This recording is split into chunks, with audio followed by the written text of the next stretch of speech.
I just want to start off with this. We finally reached the end. We sadly reached the end. One time, people. One time. Drop a final like for the final review of Dragon Ball Super.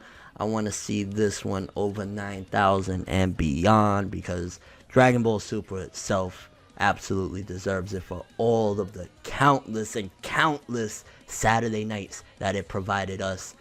Absolute entertainment, whether we loved it, whether we hated it, whether we were screaming happy, whether we were screaming mad, no matter what, it definitely was an event, it definitely was worthwhile, and it definitely was just overall an absolutely incredible time, and I don't care, nobody's gonna ruin this night for me. Dragon Ball Super, the final episode, I just finished watching it.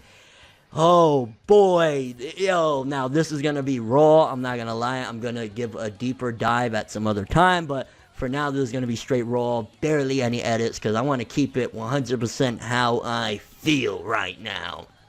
I know a lot of people are probably with me when I say this, that there's just right now so many emotions coming through. The fact that this series that we've been following since 2015, July of 2015, is over now. It's crazy. So let's start off talking about the finale of the Goku, 17, and Frieza versus Jiren fight. It was crazy. I do gotta say that because they had, ran out of time, so to speak, if there was about one more episode or two more episodes, they could have definitely added every little detail that they needed to, because in the beginning, they finished off the fight in the first half of the episode and then resolved everything else regarding the wish and all of that stuff. In the second half, I would have liked a little bit more of the Jiren fight. Maybe it's my own personal bias, because I was just loving the living crap out of it, seeing Goku, 17, and Frieza struggling, but they came out on top, and it was crazy. And I gotta say, I love, and that really is freaking just amazing, that not only did the fans crown him,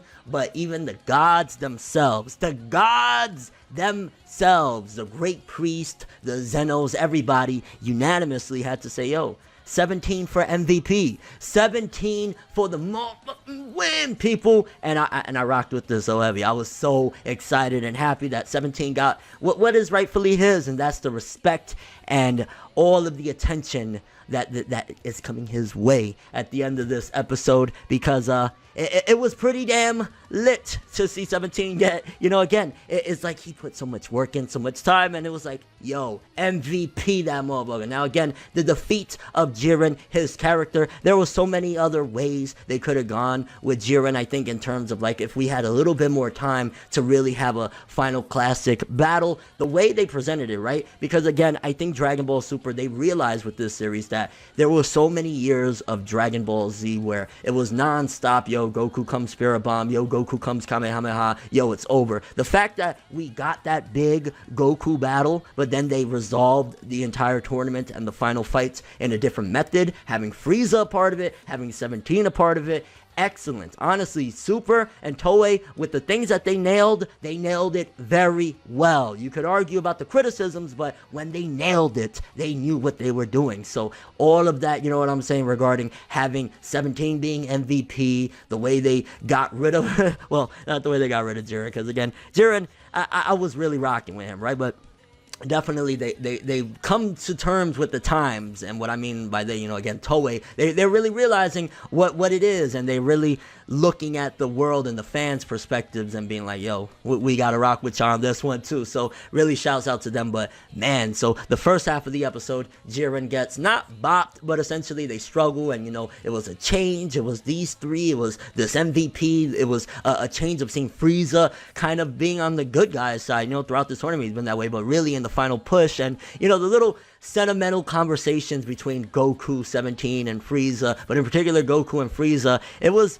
very interesting, to see where we've come from to where we're at now, and what Frieza, obviously Frieza, he did this for himself, but who knows, maybe that could have sparked a small change in Frieza. I don't think that Frieza will ever be sitting there playing, blackjack with Goku and drinking margaritas and shit like that, but I could definitely see potentially maybe something changing with Frieza in terms of down the road. Now, obviously, by the end of the episode, it was clear as day I'm Frieza, I'm evil, look, nothing's changed. I think they wanted to showcase that for the fans that was scared that, hey, Frieza's a good guy from here on out. Whenever Dragon Ball comes back, he's gonna be, hey, he's a good guy.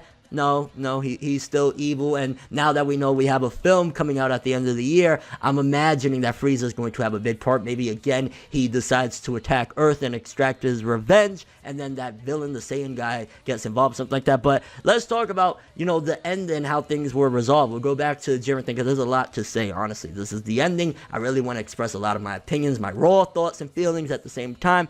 The ending.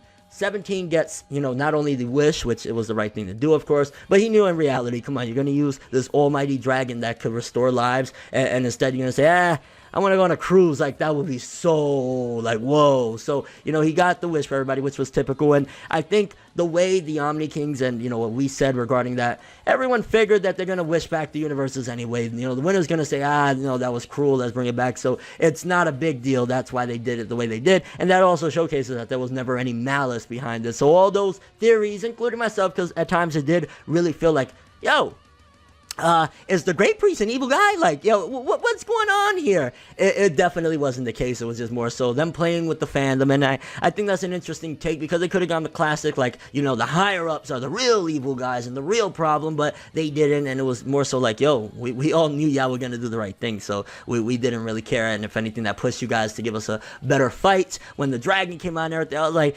honestly, I like the way with Dragon Ball Super, they kept in the theme that I want to say in almost every arc the Super Dragon Balls were in. Maybe, like, was it in the first arc? I'm not sure if it was in the first arc, but they incorporated the Super Dragon Balls as best as they possibly could. Universe 6, and then Goku Black and all of them, and then of course this arc, it was like they kept trying to bring it back to why it's called Super, Dragon Ball Super, what I'm saying, Super Dragon Ball. So them incorporating it in the final episode, great. I love the way it looked, the glow on everybody, everything. Like, they outdid themselves. Toei knew that this is such a popular fandom worldwide that they can't just BS on this one. They can't just give us like, here, rummy. No, bro, you got to give us the goods. So they really went all out. And honestly, episode 131, love it or hate it, the only thing I can say is I would have liked a little bit more of Jiren. And that's that we got quite a bit of Jiren. We had a whole tournament of Jiren, but I would have liked a little more of this fight. And I thought it was a great way of changing it up with having 3 against 1, and they took him out in the end, and the way they did it, it was cool. Classic Dragon Ball Z meets modern day is what I felt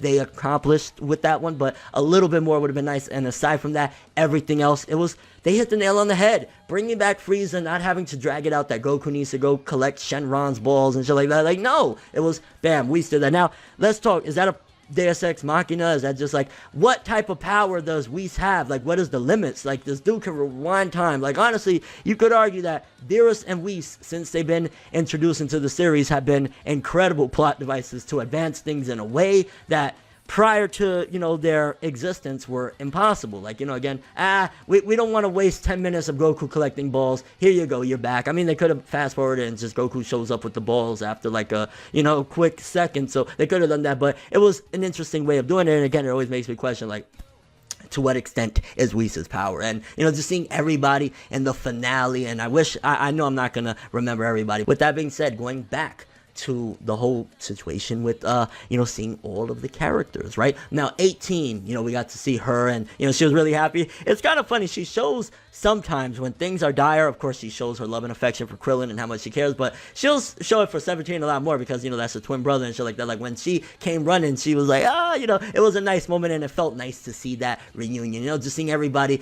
going out, seeing the ending montage with Super Saiyan Blue Goku and Super Saiyan Blue Vegeta, struggling at each other.